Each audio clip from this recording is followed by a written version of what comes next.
Samantala, puntahan naman muna natin si Nelson. Nelson? Ayan, salamat Alma. Mga ka-homepage, ngayon po ay ating pag-usapan itong voice acting. Ha? Kayo ba ay medyo yung boses nyo ay gusto nyong gamitin para kayo ay maging isang character, ha? Isang animated character? Nagtataka ba kayo kung sino ang mga nasa likod ng mga boses sa iba't ibang cartoon character sa pelikula, sa television program, sa mga commercial, sa radio drama? Aba, ngayon pong umaga ay nagkapalad tayo na makasama ang mga talent ng Creative Voices, ha? Na magpapaliwanag sa atin kung paano natin magagamit ang ating mga boses at posibleng maging pagkakitaan pa ninyo mula pagkabata. Kasi ngayon, hindi lang mga boses ng mga matatanda ang kailangan, pati mga bata. Kasama ho natin dito sa studio ang voice master ng Creative Voices himself, si Mr. Pocholo Gonzales. Good morning, Pocholo. Magandang umaga po, Ken. Boses pa lang. Nelson. Talagang ang laki na, ang ganda. Actually, bata po talaga ako eh. Nag-iba lang yung ano ko, lumaki na ako. Sino tong kausap ko? Ako po si Otoy. Si Utoy. Meron pa ba? Meron pa ba? Mamaya, marami tayo mapapakinggan. Sino Meron naman akong ito? kwento. Si Lolo Tasio. Biglang tumanda naman. At kasama ni Pocholo, bago pa natin kausapin yung iba't iba pang mga karakter na kaya niyang gawin, si Bob Quilapio, isang creative voicer. Bob, good morning. Good morning po. Welcome to Homepage. Thank you. At si Neil Vizcara, isa ring creative voicer. Good morning. Ayan. Si Bob, ano-ano mga boses bang nagagawa mo? Mostly po, pag yung sa akin kasi, ang napapabigay sa akin, when it comes to dubbing, malalaking character, o di kaya ako yung kalaban. Kasi mukhang nakakatakot daw yata yung boses ko. So, yung malalaking character. Si Neil naman ay... Sa akin naman, halos parehas din naman. Dahil mababa din yung modulation ng boses, mga kontrabida, at sometimes sa accents na din. Ayan. Siguro, Pocholo, gumawa tayo ng isang eksena and then mapakinggan natin. Yung mga nanonood ngayon, siguro mas maganda, pumikit muna kayo. Para hindi natin, kasi pag nakikita mo yung mukha, naiisip mo, ay ito yung tunog niyan eh, di ba?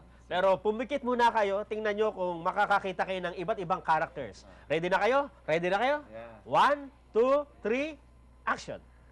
Ang kwentong ito ay pinabagatang ang kwento ni Lolo Tasio. Isang araw, may isang bata na naiwan sa kagubatan kasama ang kanyang lolo. Lolo, naku po, ginabi na po tayo. Ay, naku naman kasi Apo. Laro ka ng laro dyan. Ayan tuloy, ginabi tayo. Papahinga po muna tayo, Lolo. Kasi, pagod na po ako eh. Sige, magpahinga muna tayo. Ay, medyo madilim na Apo. Oo nga po. Sige po, magsisiga po ako ha. Ayun po, meron pong puno. Puputulin ko po yung sanga ng puno. Sige. Ay, Ito po. Ayan. Ayan, sige, magsiga ka na, Apo. Lolo, mukhang gumagalaw yung puno. Sino ang pumutol sa aking sanga? Lolo, yung puno na buhay. Sino ang gumalaw sa aming tahanan? Lolo, meron na naman may maligno. huwag kang magalala, Apo. Hindi mo ba alam? Ako, si Kapitan Kangkong. Kapitan Kangkong! Ako, si Kapitan Kangkong. Humanda ka sa aking puno. Itong bagay sa'yo. Ito pa. Ayan. Patay na ang puno. Ang galing mo, Lolo. Hindi ako ang lolo mo. Ako, si Kapitan Kangkong. Ayan, palakpakan naman! Ang galing, ano? Ito yung dalawang puno, mukhang hindi nagsasalita eh. Mamaya. Wala sila sa Excel. Bob, Pocholo, sa ngayon, di ba, marami nang gamit ang boses eh. Noong unang panahon, puro drama, radio lang eh, di ba? And then later on, nagkaroon ng mga dubbing sa TV, kasi yung mga Mexican novela, naging Korean novela, na tinatagalog. Ngayon ba, ano pang ibang mga application ng mga boses? Actually, matagal na rin. In 20 years, dubbing na, dyan na yan. Pero nowadays, because while the technology grows, the need for voiceover also grows. Okay. No? Ibig sabihin, yung teknolohiya po ang nagdidikta kung ano po yung mga pangangailangan sa voiceover. Halimbawa, computer games, no? Yung mga naririnig nyong mga sa computer. Imagine niyo po yung computer game na walang tunog, na walang boses. Yung mga narinig nyo, round 1, fight! You lose, continue. Yan. Ah, Actually, Kuya Mga Nelson, Pilipino ano? din ang gumagawa, no? Actually, ito Marami? nga po, maraming hindi nakakaalam na yung mga computer games sa Japan, katulad ng Sega, mga Pinoy po nagboboses, nagboboses yan. no? Hindi po lang masyadong nakikita. Kasi boses nga lang. Saan siya ginagawa? Dito sa, Dito po Pilipinas, sa Pilipinas. tapos pinapadala? Pinapadala po. Pumupunta yung mga Hapon dito sa atin para Kasi ang alam ko nga, yung mga Japanese, hindi masyadong ganun sa English. Sa English. Actually, we are the #1 English speaking dito sa Asia kasi we don't have that kind of accent. And we don't do that, something like that. So, it's more on the natural and neutral English, no? Just imagine yung Angry Birds na sikat ngayon. Kung walang ganun. Tao po yan, hindi po hayop yun, no? At, Pilipino din yan? hindi Hindi po. mo ba alam? Pero just imagine, we can also do that. Wala pong imposible sa ating mga Pinoy. Ayan, katulad po sila, actually sila po yung nagboses doon. Sample lang yung sila, Sir Nelson. Give me a flashbang. Ano pa ba? Madami siyang linya doon. Fire in the hole! Anong game yun? Ang tawag, Operation Ghost. Talaga. Arcade game from Sega. Talagang galing, ano? Si Bob naman? Aside po dun sa arcade game, mostly ang napapabigay sa akin ngayon ng mga gig is live events, hosting, voice-over, aside from dubbing, and then sa mga safety guidelines po. Yun po yung Actually, yung sa sinihan, siya yun. safety guidelines.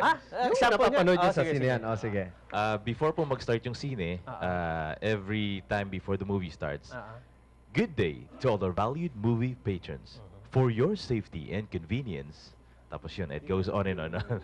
Oo nga, no? Parang So ikaw yung nga, ako yung, kumikita ko na Diretso parang... mo pare. Yung nagpapapatay ng mga Diretso mo cellphone. para Sige. maging familiarize.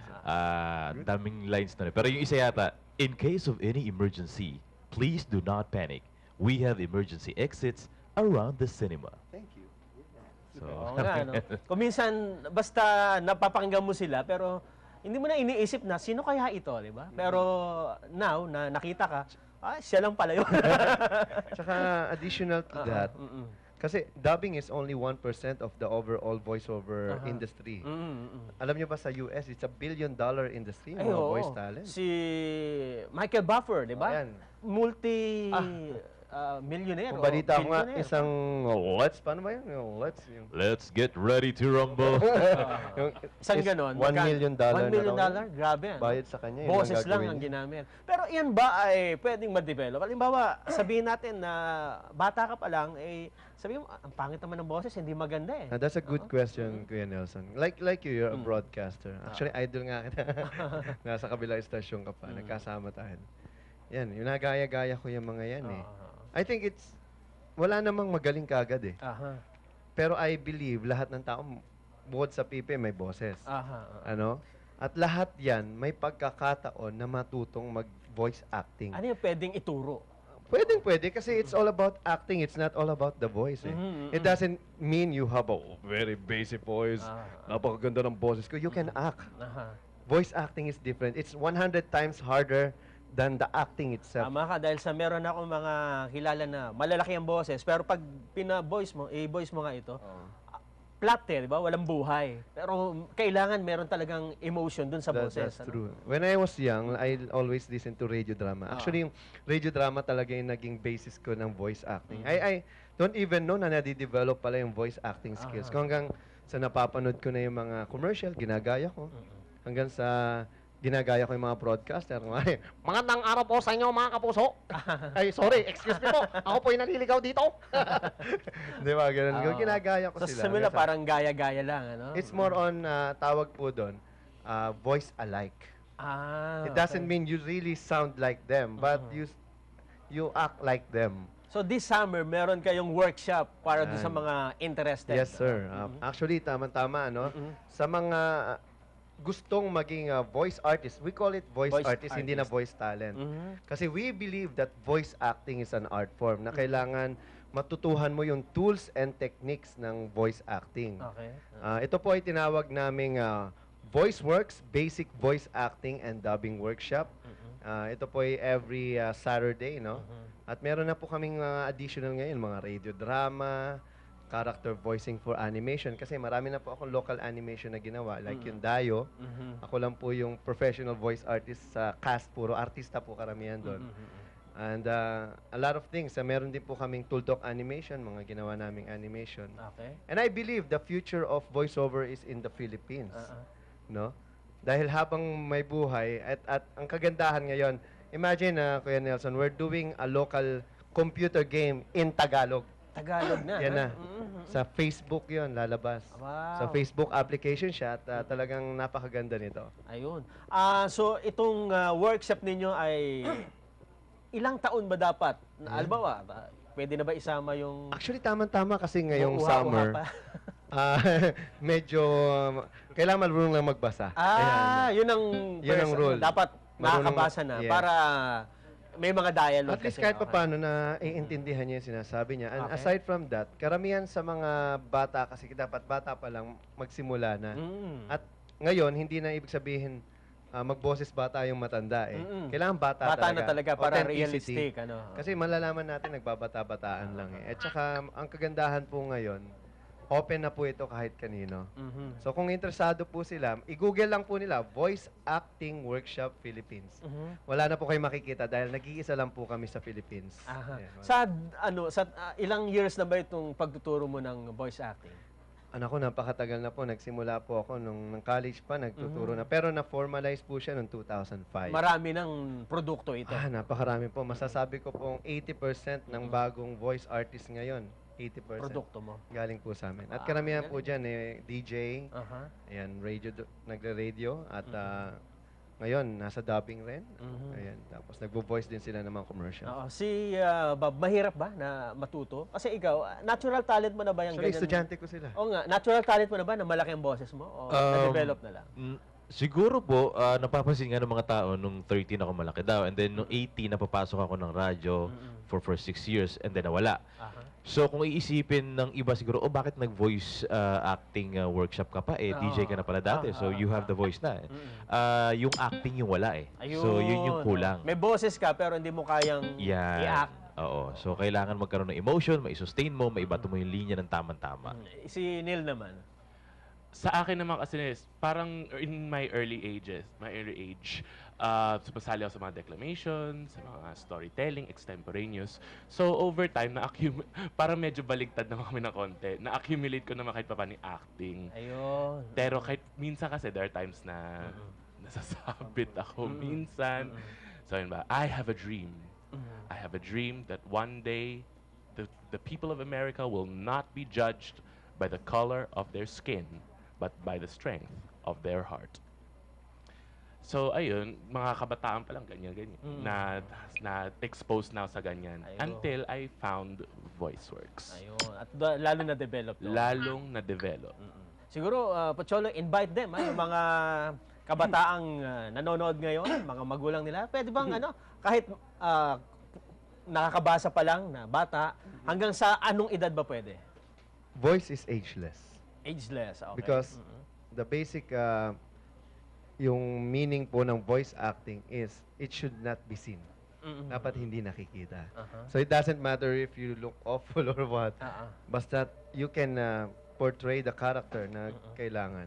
Ayun. Ay kayang-kaya. So sa lahat ng mga kabataan dyan na gustong maging voice artist, visit nyo lang kami sa creativevoices.com or you can also call our landline 239-6468. Again, it's 239-6468 kung gusto nyo pong maging voice artist. And actually, this coming April 14, meron po kaming voice acting workshop.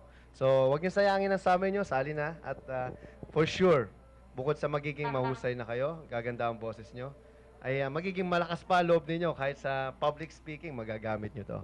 Sa bagay, ang boses talaga napakahalaga, di ba? Para mako-convince mo yung mga nakikinig sa'yo. Yes, Kuya Nelson. Siguro, bago tayo magtapos, sample tayo, ha?